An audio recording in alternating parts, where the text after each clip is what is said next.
Hello everyone, নতুন আরেকটি ভিডিওতে সবাইকে ওয়েলকাম জানাচ্ছি। আজকে আমি নিয়ে এসেছি আপনাদের জন্য নিরামিষ বাঁধাকপির ঘন্ট। এই নিরামিষ বাঁধাকপির ঘন্টটা আমি রান্না করব খুবই সিম্পলভাবে, আর আশা করি এই যারা নিরামিষ রান্না খেতে ভালোবাসেন তাদের ভালো লাগবে। এই জন্য এখানে একটা বাঁধাকপি খুব ভালো করে আমি কুচি করে কেটে নিয়েছি। বাঁধাকপির সাথে দিয়ে দেবো নতুন আলুগুলো একটু বড় বড় করে কেটে নিয়েছি। আমি প্রায় ৬-৭টার মতো আলু কেটে দিয়েছি।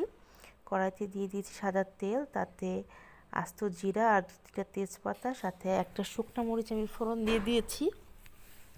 এরপর ধুয়ে রাখা বাঁধাকপিগুলো আমি দিয়ে দিলাম। বাঁধাকপির সাথে আজকে আমি দিয়ে দেব মটরশুঁটি। আমি এখানে কতগুলো মটরশুঁটি দিয়ে দিলাম। তারপর এখানে আমি দিয়ে দেব ১ চামচ হলুদ গুঁড়ো, সাথে দিয়ে দেবো ১ চামচ শুকনো মরিচের গুঁড়ো, আদা বাটা ১ টেবিল চামচ,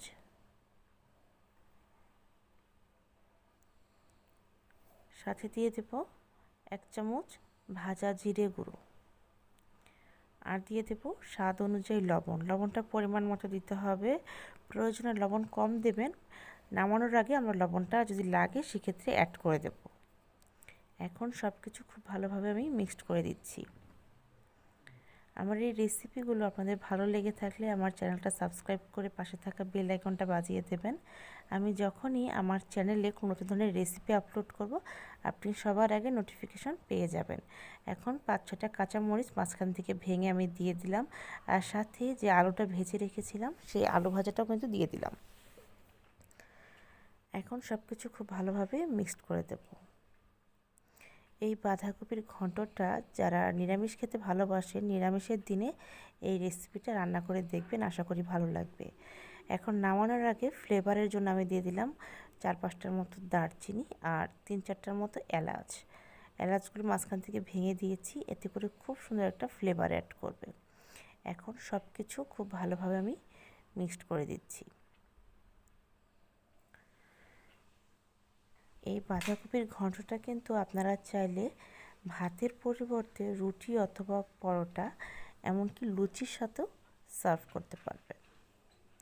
খুব সিম্পলভাবে এই রান্নাটা আমি আপনাদেরকে করে দেখালাম। যারা নিরামিষ খেতে ভালোবাসেন এবং সিম্পল ওয়েতে রান্না করতে ভালোবাসেন, তারা কিন্তু চাইলে এইভাবে রান্না করে দেখতে পারেন। আশা করি আপনাদের ভালো লাগবে। বাঁধাকপিটাকে আমি একটু ভালো করে ভাজা ভাজা করব, তাতে করে খেতে ভালো লাগবে। দেখুন অনেকটাই কিন্তু হয়ে এসছে। আমি কিন্তু বাঁধাকপিটা আগে থেকে ভাপ দিয়ে নেইনি বা জলও দিইনি, জল দিয়ে সিদ্ধও করিনি। এটাকে ভালো করে ভেজে তারপর ঘন্টটা রান্না করেছি। এভাবে খেতে ভীষণ ভালো লাগে। প্লেটে সার্ভ করে নিয়েছি। হয়ে গেল আমার সিম্পল ওয়েতে নিরামিষ বাঁধাকপির ঘন্ট। আশা করি এই সিম্পল রেসিপিটি আপনাদের ভালো লেগেছে। সবাই ভালো থাকবেন। শুভকামনা।